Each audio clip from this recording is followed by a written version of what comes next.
Fala, doutores! Vamos começar mais um vídeo aqui e, por favor, ajuda de todo mundo para compartilhar, dar o like e não deixa de se inscrever e apertar no sininho para todas as notificações, vídeos novos, vocês terem acesso a todo o conteúdo que a gente está fazendo com muito carinho para vocês.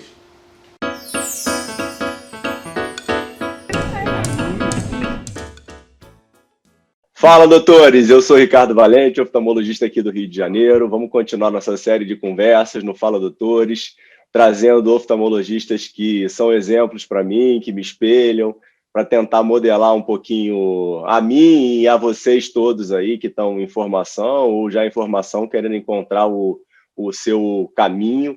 Hoje a gente tem uma oftalmologista brasileira, mas internacional, doutora Caroline Maia Rocha, um fenômeno aí da oftalmologia, que está aí participando de todos os congressos e trazendo muita inovação e tecnologia. Espero que a gente consiga ter uma boa conversa e ela traga vários insights aí da história de vida dela. Tudo bem, Carol?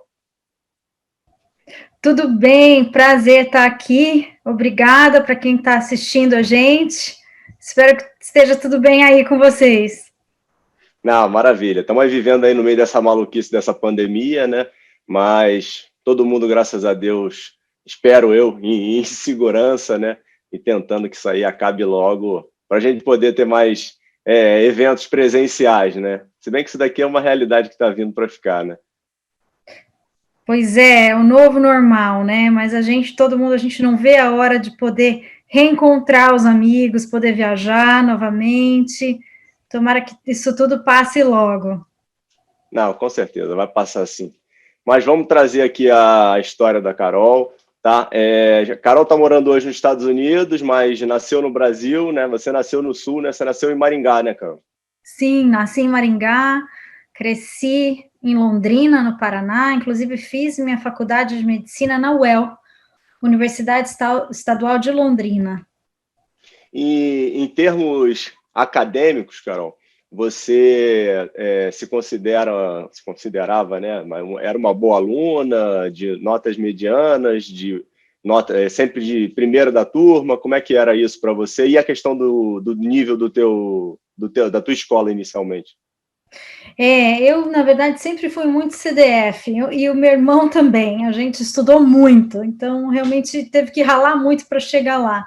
Mas eu me lembro durante a escola de medicina eu estudava bastante, muito, muito, muito mesmo. Tentei fazer alguns projetos de pesquisa.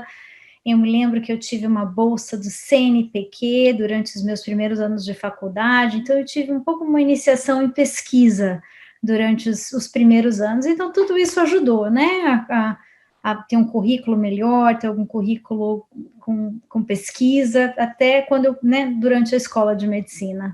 E a questão da escolha da medicina para você foi fácil, Carol? Você tem poucos familiares, né, médicos, né? E como é que foi essa questão da escolha da medicina? É verdade, na verdade, meu pai é até advogado e tem poucos médicos na família, mas a gente sempre tem dúvida quando você está escolhendo a profissão, mas eu acho que a questão de trabalhar com pessoas foi o que realmente me atraiu na medicina, né? Eu fiz alguns estágios quando estava no colegial, né, e fazendo aquela pesquisa de como é a vida, né, do médico, mas eu realmente me encantei pela profissão e aí acabei prestando o vestibular para medicina.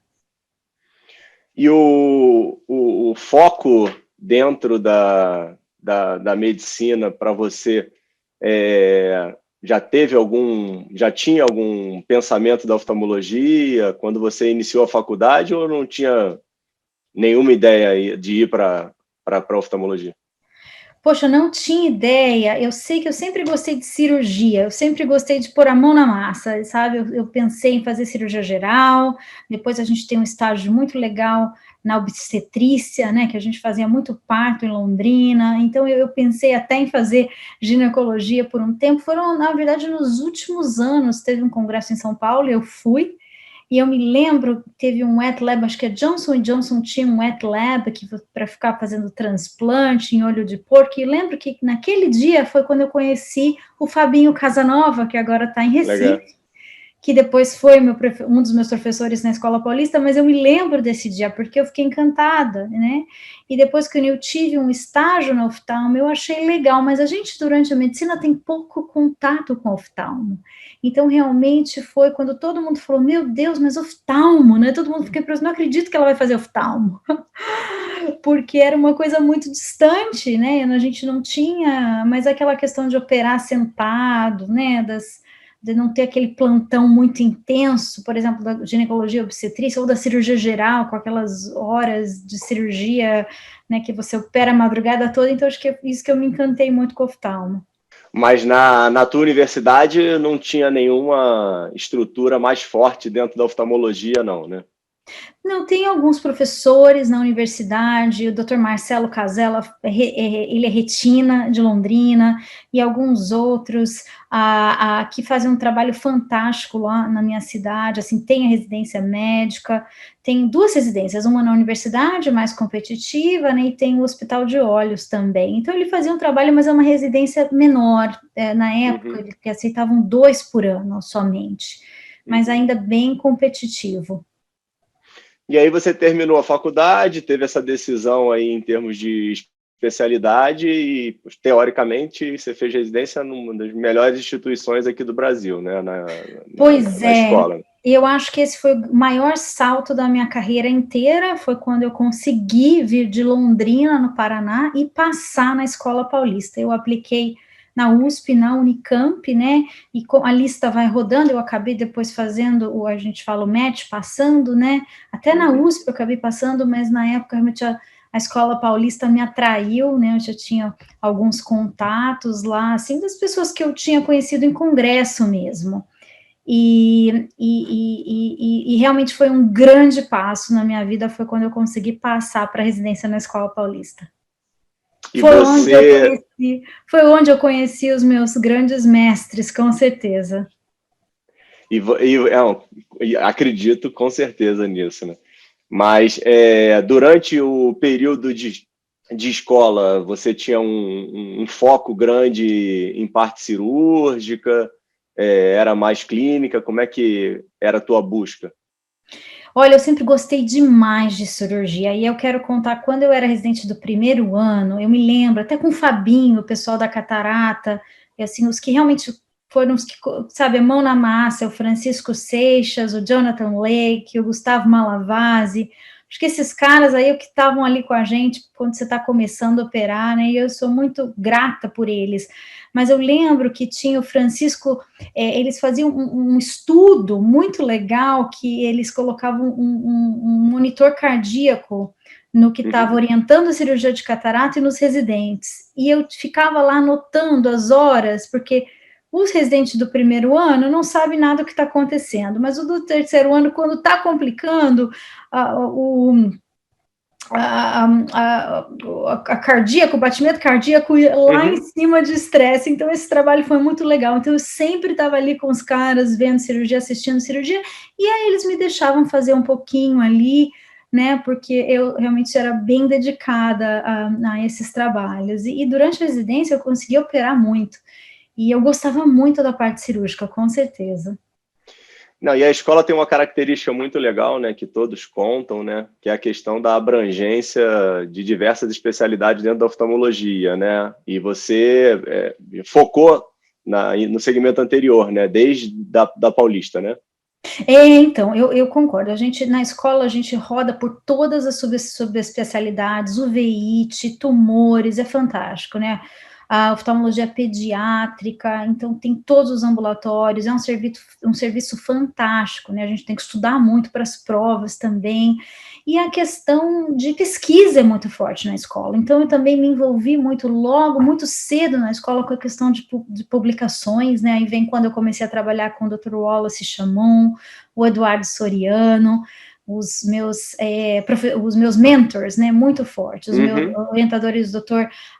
Walton Nozé, então todos eles realmente têm uma importância, o Paulo Schor, todos eles, o Augusto Paranhos, e aí o nome de todo mundo, mas eu acabei me envolvendo muito com pesquisa clínica na escola, e acabei também fazendo o meu doutorado na Escola Paulista depois. E fiz um ano de glaucoma, e fiquei na catarata, e estava sempre ali na refrativa, e na córnea, né, então eu estava sempre ali nesse grupo de segmento anterior. E como é que foi tua transição indo para os Estados Unidos inicialmente, Carol? Primeiro você foi para Cleveland, né?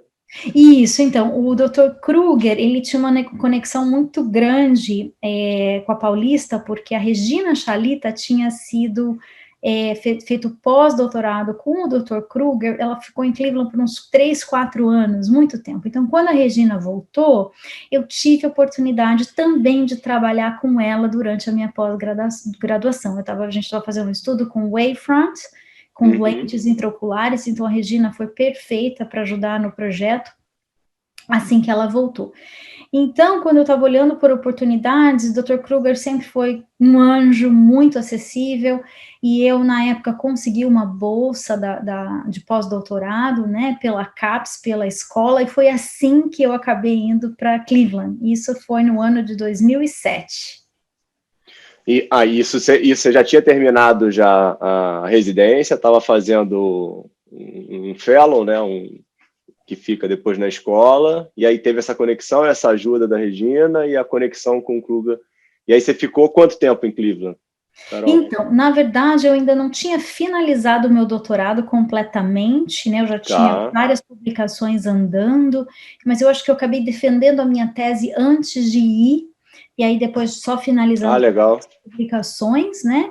Porque isso, na verdade, foi uma bolsa de pós-doutorado, correto? Foi depois do meu doutorado, e aí eu fiquei em Cleveland por bastante tempo. Primeiro eu fiz o meu pós-doutorado, né? O Research Fellowship, que a gente chama, e acabei, era quase 3 anos. Primeiro, inicialmente, eu tinha uma bolsa da CAPES, aí eu acabei indo e vindo por um tempo, fiquei um pouco em Londrina, eu cheguei a operar lá em Londrina, ver paciente, até que eu consegui uma outra bolsa da Cleveland Clinic, e voltei para daí já patrocinada pela Cleveland Clinic, mas a gente teve um gap aí de um tempo, até essa bolsa sair.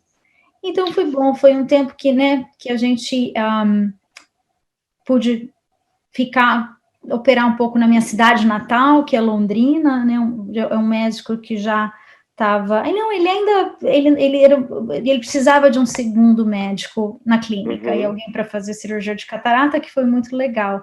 Então eu tive esse momento lá, e eu lembro mesmo durante os meus anos da escola, ou durante o fellow na escola, né, a gente acaba trabalhando em vários lugares, né, acho que eu trabalhava em 4, 5 lugares diferentes, e às vezes até ia para Londrina fazer cirurgia na segunda-feira e voltava para São Paulo. A vida é louca mesmo. Não, mas aí, nesses acasos da vida, isso aí eu acho isso fundamental. 2 coisas.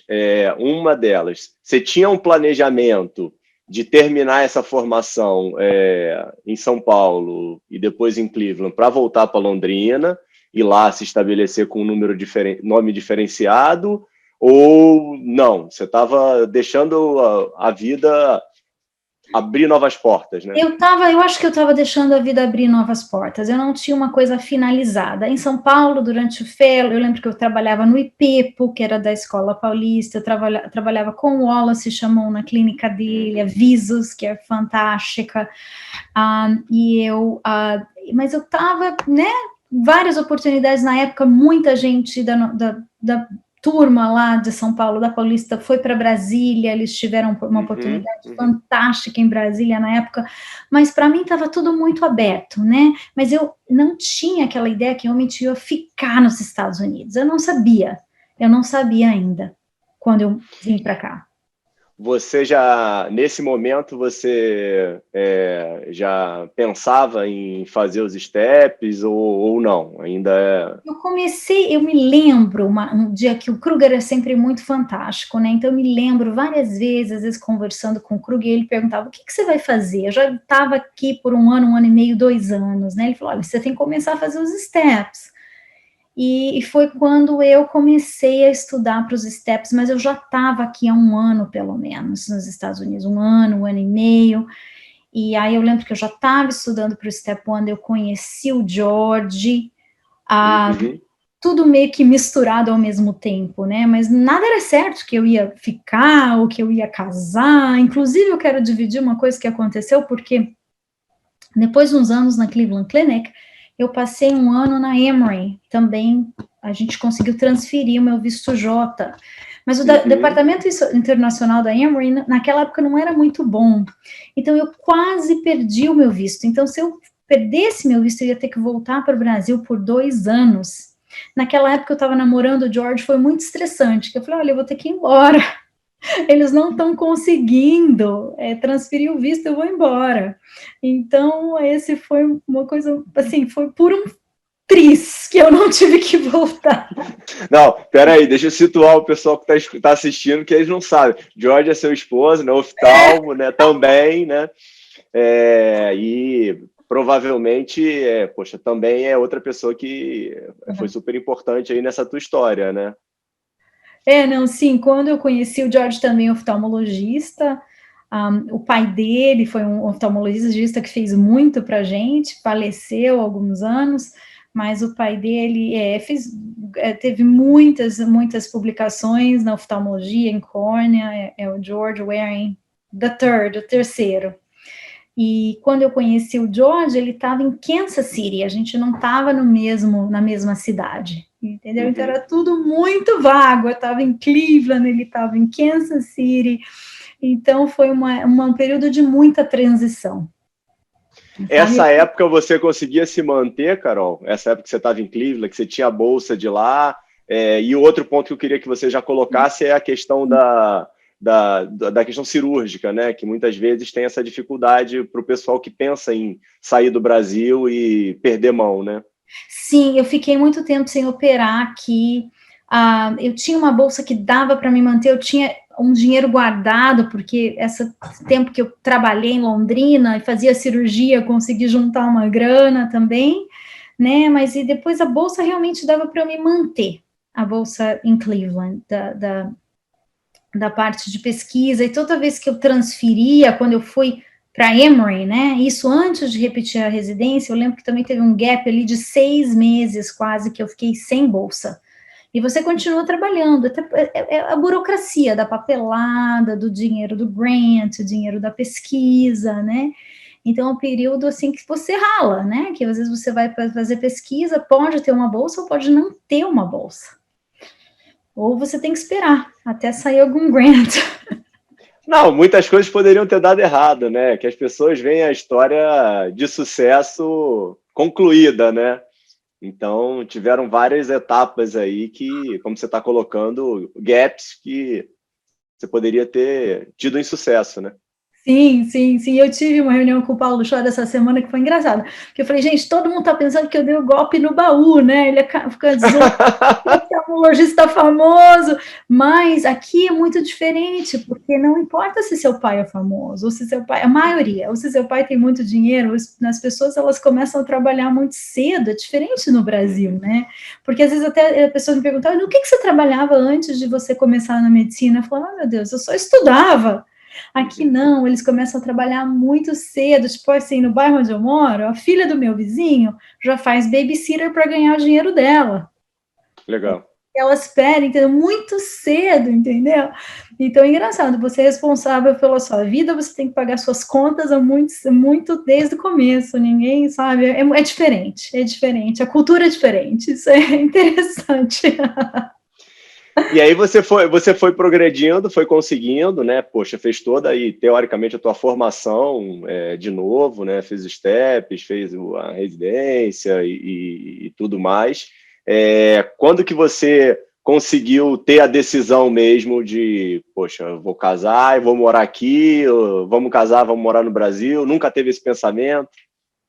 Pois é, Que foi? eu acho que o que sempre me faltou aqui é a vontade de operar, sabe? Eu acho que eu amo operar. Então, eu falei, se eu for ficar nesse país, eu preciso operar, sabe? Eu gostava muito da parte de pesquisa, aí você começa a viajar, eu fiz muitos clinical trials, né, na época, o cross-linking, isso em 2009, o topo-guided para LASI, que são grants que eu tive, né, e vários outros trabalhos fantásticos que eu fiz aqui, que era muito legal, mas a questão cirúrgica pesava. Eu falei, não, eu preciso fazer, se eu tiver que repetir tudo, eu vou, porque eu gosto muito de operar.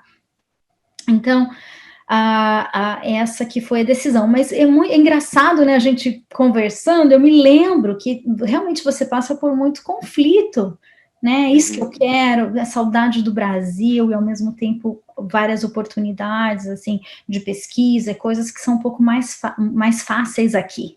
Seus pais são vivos, Carol? São, eles ainda estão em Londrina, Uhum. E meu irmão é cirurgião vascular em Londrina, no Paraná. E isso foi tranquilo para você? Cada vez você vai se soltando mais, né? Não tem jeito, né? O primeiro ano que você tá em Cleveland, já deve ter sido outra coisa, né?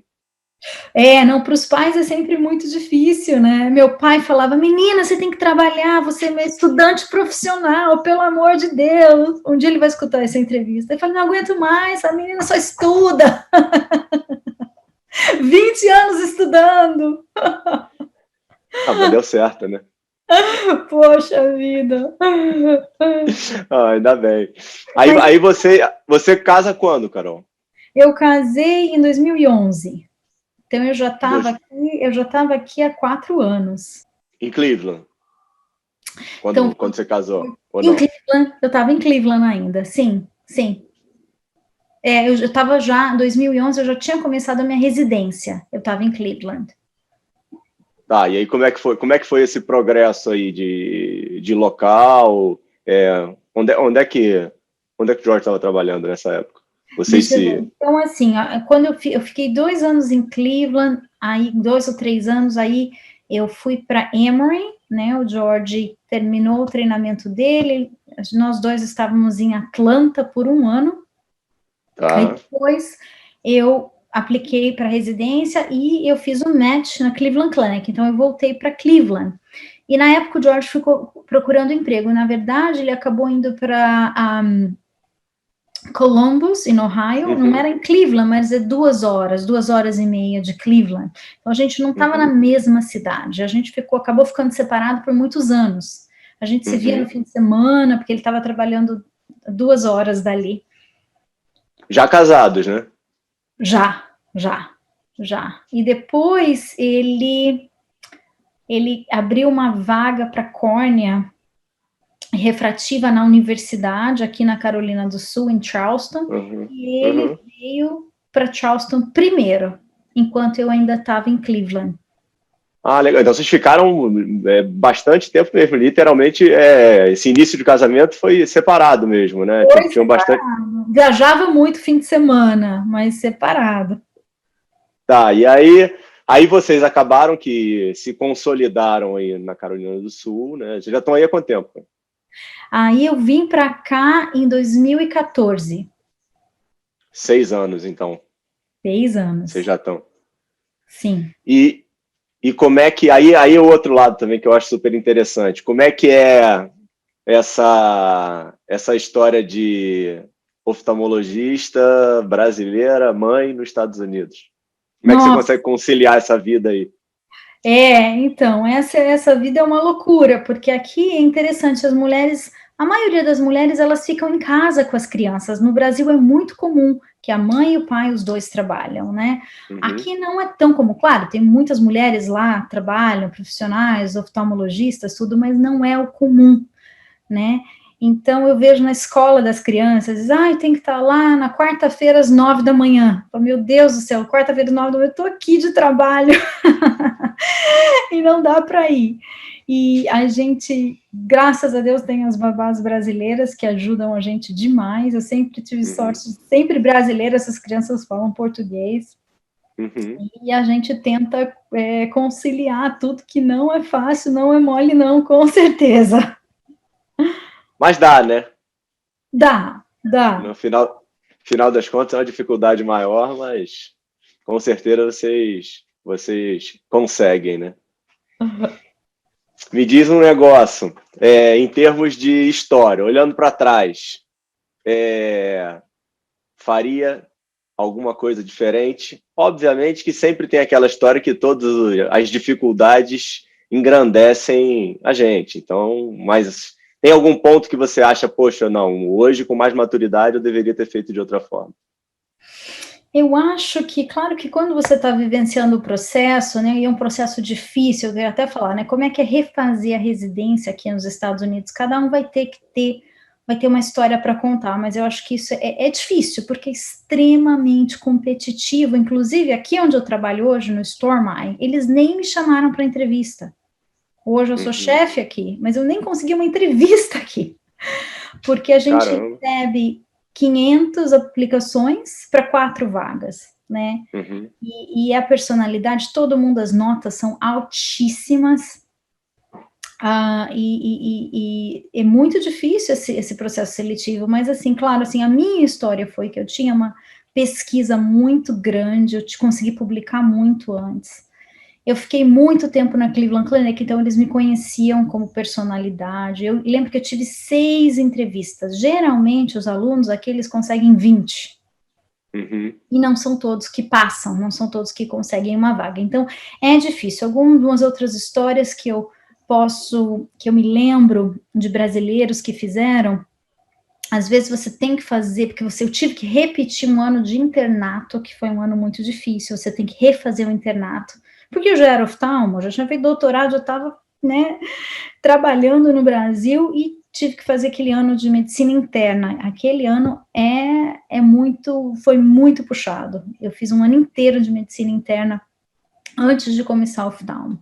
Mas você tem que ter aquele ano antes de começar. Então, acho assim, se alguém está tentando e não conseguir fazer o match inicialmente, é importante já fazer esse ano de medicina, porque se alguém começou a oftalmo e a pessoa fala, eu não gostei da oftalmologia, não é isso que eu quero para minha vida, e sai, o programa fica desesperado, procurando alguém que está pronto para começar. Entendeu? Entendi. Porque quem fez o match hoje ainda vai fazer um ano de medicina para depois começar o oftalmo, né? Então, às vezes acontece que ele começou a falar, não é isso que eu quero para minha vida, eu não gosto, eu não gostei. Quando esse aluno sai da residência, eles ficam desesperados, aí abre, aí que eu acho que alguém internacional que já está pronto para começar, naquele momento, que já fez o ano de internato, né, e com cartas boas de recomendação, dá certo. Então, tem várias formas como conseguir. Mas, claro... Esse ponto que você está colocando é interessante, mas explica isso melhor, Carol. Como é que a pessoa faz os steps, tem os steps prontos, e aí como é que ela faria um ano de... você vai aplicar para tudo, vai aplicar para oftalmo, vai aplicar, tem que aplicar outra aplicação. Ao mesmo tempo que aplica para oftalmo, aplica para os anos de internato. É simultâneo, porque o match de oftalmo acontece 2 anos antes. Um ano Qual antes. é a nota, Carol, para oftalmo? Nossa, aqui pra gente, no Stormy, a nota de corte, acho que é 250 no USMLE, é muito alta, mas agora eles estão mudando, que parece que não vai ter mais a nota, vai ser só passou ou reprovou. Eu acho que isso, para quem vem de fora, é melhor, porque os alunos aqui, as notas é muito alta. E para a gente, o Step 1, eu acho que é o mais difícil de todos, né? Que é a parte básica, é o mais difícil. Acho que foi a prova mais difícil que eu fiz na minha vida inteira, foi o USMLE Step 1.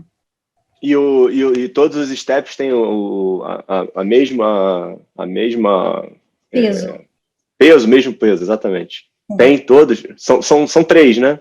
São 3. O meu Step 1, a nota não era muito alta. O Step 2 foi alta, graças a Deus, que é muito semelhante à nossa prova de residência no Brasil, né? O Step 3 vem depois. Na entrevista, geralmente, você não tem a nota do Step 3, mas você precisa do Step 3 para conseguir um visto H, que é outra questão que a gente pode comentar. Porque você tem o visto J clínico, mas é bom fazer a residência com o visto H, se quiser ficar nos Estados Unidos. Com o visto J, você tem que sempre, o clínico J, sempre tem que voltar para o Brasil por 2 anos, né?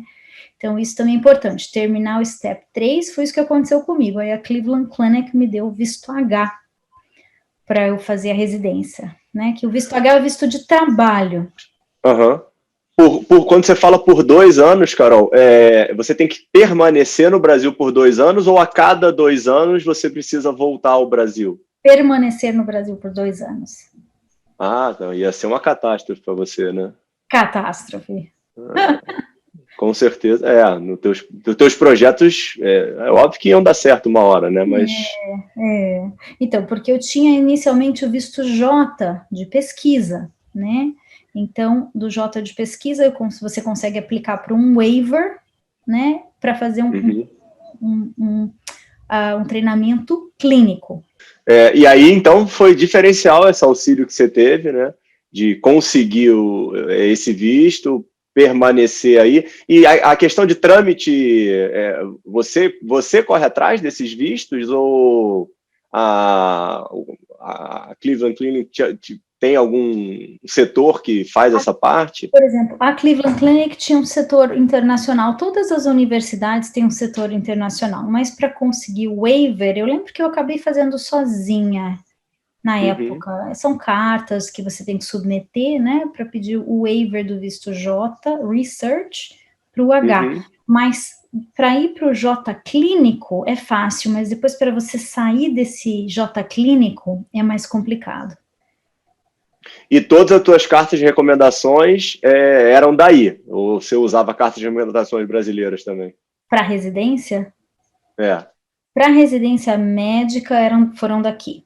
E a questão profissional hoje? Como é que você vê o teu... Óbvio, você teve uma experiência não tão grande, né, de trabalhar aqui no Brasil, né? Acredito eu que você já esteja mais tempo trabalhando aí do que aqui, né? Agora, como é que é a diferença? Então, eu acho que, bom, na minha época no Brasil também eu estava terminando o meu fellow, né? Mas era até você conseguir aquela estabilidade no Brasil demora, acho que para todo mundo, né? Correndo atrás, principalmente em São Paulo, eu trabalhava em vários lugares, dirigia para fazer cirurgia não sei aonde, voltava, ia para Londrina, trabalhava em várias clínicas, eu acho que é assim que a gente sobrevive durante o fellow. E depois você precisa, né, até você estabilizar. Eu acho que fora de São Paulo talvez seja um pouco mais fácil, né, montar a clínica. Acho que no Rio é a mesma coisa, difícil com... difícil também. Né? Mas eu trabalho aqui na universidade, e aqui é exclusiva, diferente do Brasil, que você pode trabalhar na universidade e ter a sua clínica privada. Aqui eu não posso, eu sou exclusiva, mas funciona como uma clínica privada, e a gente tem os dias que você ensina, tem os residentes, os fellows com a gente, então é bem legal. Eu acho que é uma coisa um pouco mais estável, o salário anual, e se você passa de tantos pontos que você tem que fazer por ano, você ganha um bônus, certo? Mas é uma coisa, né, na questão acadêmica, que é um pouco mais estável. Mas fazendo um comparativo, se vocês dois tivessem, com toda a qualidade que vocês dois sabidamente têm, vocês conseguiriam ter algum nível de vida que vocês têm aí? Você consegue ter essa percepção? Eu acho que, assim, eu vejo meus amigos no Brasil, que da mesma época, a maioria está muito bem. Acho que talvez os que saíram de São Paulo, talvez foi um pouco mais fácil, né? Mas teve muita gente que se deu super bem, né? Acho que cada um constrói o seu próprio caminho. Com certeza, com certeza. Eu falei com o Jonathan há uns dias atrás, e ele estava batendo muito nessa tecla, né? Que eu fico falando de modelar para criar exemplo de cada um, e ele fala, não, mas cada um tem que ser o seu caminho. Eu estava brincando com ele, falando, não, com certeza, só pegar umas dicas só. Então, o Jonathan era da minha época, né? Claro, o Brunão voltou para o Rio, mas tinha os pais. O Fabinho Casanova, eu me lembro, o Fabinho ralou muito. Nossa, eu que sei, o Fabinho com as caixinhas cirúrgicas de catarata dele, dirigindo para tudo quanto é canto, para fazer cirurgia, ralou muito em São Paulo, até voltar. Aí o Felipe Guzmão também era da minha época, a Regina, o Daniel, o Porfírio, aí todos eles foram se ajeitando e a maioria está super bem. Mas cada um teve a sua história aí, teve que achar o seu caminho. Em termos de conselho para o pessoal aí que está em termos de escolha e informação, como é que você vê? Não sei, você vem muito para congresso, né, Carol? Mas, tipo, não sei se você consegue pensar no mercado brasileiro em termos de conselho, acho que mais para o lado de tentar ir para os Estados Unidos, né? Como é que você consegue aconselhar? Eu não sei muito do mercado brasileiro hoje em dia, realmente não sei como estão as coisas, né? É um ponto que eu conversei com a Marcelinha, né, com a minha sócia, quando eu falei com ela, e ela ficava falando que um dos maiores arrependimentos dela, até também baseado em você, era não ter feito os steps, né? Mas isso, obviamente, que ela fala para todo mundo que se ela pudesse aconselhar, era fazer os steps durante a faculdade, né? Eu acho que se der para começar antes, ajuda, né? Porque a matéria está mais fresca na cabeça, né? E eu acho que, assim, os mentors, os professores podem aconselhar, até durante a minha residência, às vezes, né, a gente se sente inseguro, não quer atrapalhar, mas eu acho que as pessoas estão ali para te ajudar, né? Então, assim, não ter medo de pedir ajuda, de perguntar, sabe? Não, é muito importante acreditar, porque uma hora dá certo, né? Se isso está no seu caminho, vai acontecer e ninguém pode tirar de você, com certeza. Ah, com certeza. Não, é verdade. E pensando em futuro, planejamento para frente, há 5 anos na frente, vamos colocar. Jonathan estava brincando comigo que tem que falar, tem que fazer planejamento de 10, que de 5 anos é muito fácil. Eu falei, não é tão fácil, não. Né? O que você acha? Como é que você vai estar daqui a 5 anos? 2025. 2025, né? Eu ainda trabalho bastante, viu? Eu trabalho pra caramba. Apesar que eu acho que as horas aqui são um pouquinho. No Brasil, a gente fica no consultório, o pessoal fica no consultório até a tarde da noite, que é uma loucura, né? Uhum. Com criança pequena é difícil. Aqui os horários são mais, sabe, assim, consultório meio que das 8 às 5, 6 e casa, que é legal, principalmente com criança pequena. Mas é tentar, finalmente, eu acho que realmente eu estudei muito, trabalhei muito, mas o balance, né? Ter um meio termo aí, qualidade de vida, família, amigos, e poder continuar fazendo o que a gente gosta. Eu acho que estou feliz aqui que eu tenho o meu fellow clínico, né? A gente tem uma posição clínica aqui, que é para o San Francisco Met. Esse ano foi super concorrido, a gente recebeu 30 aplicações para uma vaga. A gente tem um fellow internacional, só agora com Covid que os vistos estão parados, mas o pessoal que está assistindo que legal. Fica em contato com a gente, que a gente tem um grant, é pequeno, mas ajuda. A Larissa Gouveia, filha da Leila Gouveia, foi a última que ficou aqui comigo, ela está no Canadá agora, fazendo um fellow clínico de córnea, mas é uma oportunidade legal. E os residentes e os estudantes de medicina que estão sempre com a gente, então isso é legal, eu gosto muito dessa parte, sabe, de estar ainda envolvido com, sabe, ensinando para quem está começando, mesmo aqui. E aí, finalizando, pensando nesse momento em termos de Covid, estão bem por aí? Como é que está a situação por aí, Carol? Olha, eu quero dividir aqui que eu tomei a vacina hoje. Que legal! Parabéns. Vamos lá, né? Acho que a gente foi uma das primeiras aqui. Vamos ver, né? A gente, tudo muito novo, tudo muito. A gente não sabe da repercussão, quanto tempo vai durar essa vacina, efeito colateral, tem que tomar 2. Então, nós não sabemos nada ainda, mas esse é um novo normal para a gente. Acho que tudo isso valeu para todo mundo voltar para sua casa né, e aquela correria, a gente viajava muito, então acho que teve uma parte boa disso tudo que aconteceu, de cada um voltar para os seus lares e pegar leve e trabalhar no que tem que trabalhar. Mas esse é o nosso novo normal, né? Mas eu acho que está todo mundo querendo voltar para se socializar, congresso ao vivo, ver os amigos. Logo, logo, se Deus quiser. Não, com certeza. Gostei dessa notícia. Finalizamos bem. Parabéns, a história é brilhante aí de tudo que você conseguiu conquistar aí, vem conquistando. levando aí o nome do Brasil da melhor forma possível, sendo um exemplo para todos nós, tá? Obrigado pelo teu tempo, Carol. Um beijão aí, faça tuas considerações finais aí.